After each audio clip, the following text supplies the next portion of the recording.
Welcome to நாத்தனார் kitchen. இன்றைக்கி நம்ம என்ன பண்ண போகிறோன்னா மரவள்ளி கிழங்கு வடை பண்ண போகிறோம். வாங்க தேவையான பொருட்களை பார்க்கலாம். தேவையான அளவு சின்ன வெங்காயம் பெரிய வெங்காயம் கட் பண்ணி எடுத்து வச்சுருக்கோம். பச்சை மிளகாய் ஒரு 2 கட் பண்ணி எடுத்து வச்சுருக்கோம். ஒரு 3 பல் பூண்டு, கருவேப்பிலை தேவையான அளவு, கொத்தமல்லி தழை தேவையான அளவு. இது மாப்பிள்ளை சம்பா அவல். இது இதில் சத்துக்கள் ரொம்ப அதிகம். நான் அதனால் இதை எடுத்திருக்கேன். அவல் இல்லாதவங்க இட்லி அரிசி கூட ஊற வச்சு அதை இந்த மரவள்ளி கிழங்கூட சேர்த்து அரைச்சிக்கிறலாம். நான் இப்போ இதில் ஒரு 100 கிராம் அளவுக்கு எடுத்திருக்கேன் அவல். இப்போ மரவள்ளி கிழங்கு எடுத்திருக்கேன். 1 கிலோ வாங்கியிருக்கேன்.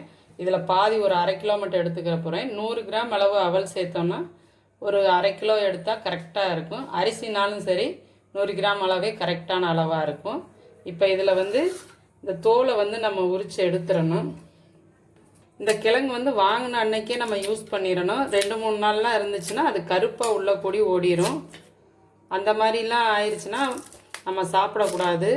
கருப்படிச்சிட்டாலே அந்த கிழங்கை நம்ம யூஸ் பண்ணவே கூடாது. அதுக்குமாரி நம்ம வச்சுருக்கணுன்னா தண்ணிக்குள்ளே மட்டும்தான் போட்டு வச்சுருக்கணும். அப்படின்னா ஒரு நாள் அந்த மாதிரி தாங்கும். ஃப்ரிட்ஜுக்குள்ளெலாம் வைக்கக்கூடாது இதுவை. இப்போ இந்த மாதிரி கிழங்கை உரித்து எடுத்துக்கிறணும். மரவள்ளி கிழங்கு தோலெல்லாம் எடுத்துட்டு நல்லா குட்டி குட்டியாக கட் பண்ணி வாஷ் பண்ணி எடுத்து வச்சாச்சு. இப்போ இதை மிக்சியில் சேர்த்துக்கிறோம். ஒரு 1/4 கிலோ தோல் உரித்து கட் பண்ணி கழுவி வச்சுருக்கோம். அதை சேர்த்துக்கிறலாம்.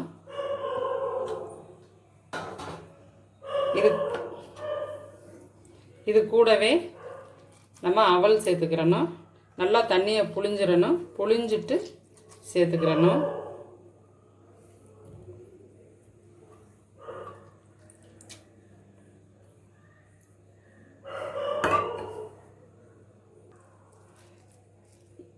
இப்போ இது கூடயே ஒரு 3 பல் பூண்டு, காரத்துக்கு ஒரு 4 மிளகாய் வத்தல், அவங்கவுங்க காரத்துக்கு தகுந்தபடி போட்டுக்கிறலாம்.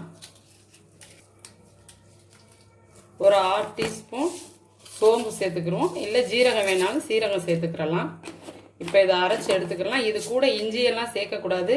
மரவள்ளி கிழங்கோட சமைக்கையில் இனிப்பு ஐட்டத்துலேயும் சுக்கு அந்த மாதிரி விஷயங்கள் சேர்க்கக்கூடாது. கார ஐட்டம் செஞ்சாலும் இஞ்சி அந்த மாதிரி விஷயங்கள் சேர்க்கக்கூடாது. மரவள்ளி கிழங்கு சாப்பிட்ற அன்னைக்கு இஞ்சி சுக்கெல்லாம் நம்ம எடுத்துக்கக்கூடாது.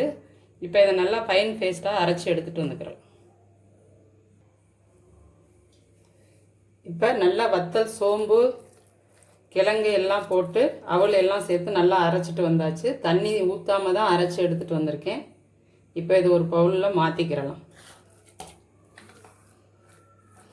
அப்படி கொஞ்சம் மாவு தண்ணியாக ஆயிடுச்சுன்னா ஒரு 2 ஸ்பூன் அரிசி மாவு சேர்த்துக்கிறலாம்.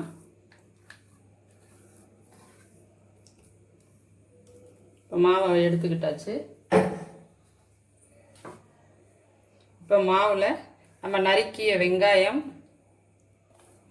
பச்சை மிளகாய், கருவேப்பிலை, கொத்தமல்லி தழை, வேணுன்றவங்க கொஞ்சம் தேங்காய் துருவல் கொஞ்சம் சேர்த்துக்கிறலாம்.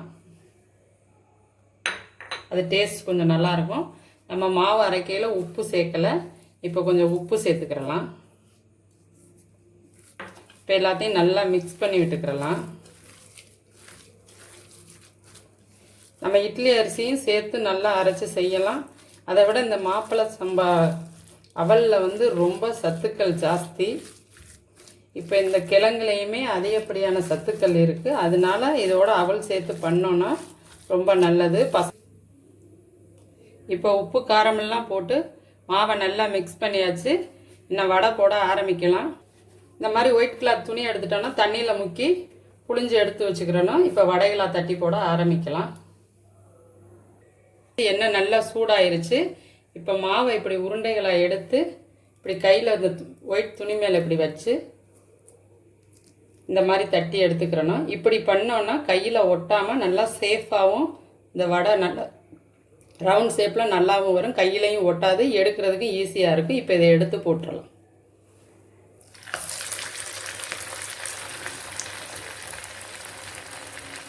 இல்லை நீங்கள் கிள்ளி கிள்ளி போண்டா மாதிரியும் போட்டுக்கிறலாம். இந்த மாதிரி துணி வச்சு போடையில் எடுக்கிறது ரொம்ப ஈஸி. இப்போ ஒரு சைடு நல்லா வெந்துருச்சு. இப்போ திருப்பி விட்டுக்கிறேன்.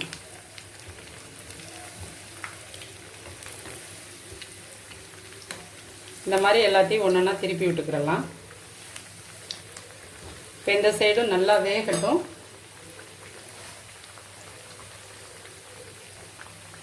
இது மரவள்ளி கிழங்கு நல்லா வெயிட் போடுறதுக்கு ரொம்ப ஒரு நல்ல ஒரு உணவு. குழந்தைங்களுக்கு நிறையா கொடுக்கலாம். எலும்பு சம்பந்தமான நோய்கள் எதுவுமே வராது.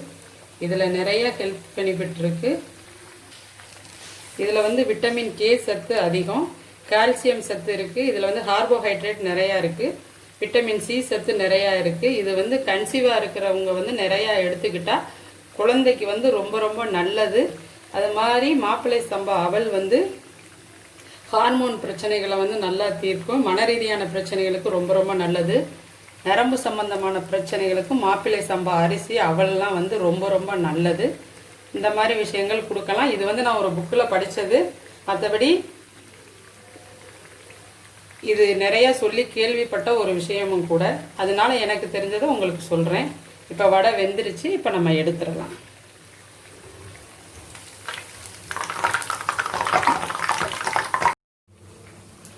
நம்மளோட சுவையான ஹெல்த்தியான மரவள்ளி கிழங்கு வடை ரெடி. சமையலை தொடர்ந்து பார்க்கணும்னா எங்களோட சேனலை சப்ஸ்கிரைப் பண்ணுங்க, லைக் பண்ணுங்க, ஷேர் பண்ணுங்க, கமெண்ட் பண்ணுங்க. அப்படியே பக்கத்தில் உள்ள பெல் ஐக்கானை கிளிக் பண்ணுங்க. அப்பதான் நாங்கள் போடுற வீடியோக்கள் நோட்டிபிகேஷனாக வரும். தேங்க்யூ ஃபார் வாட்சிங்.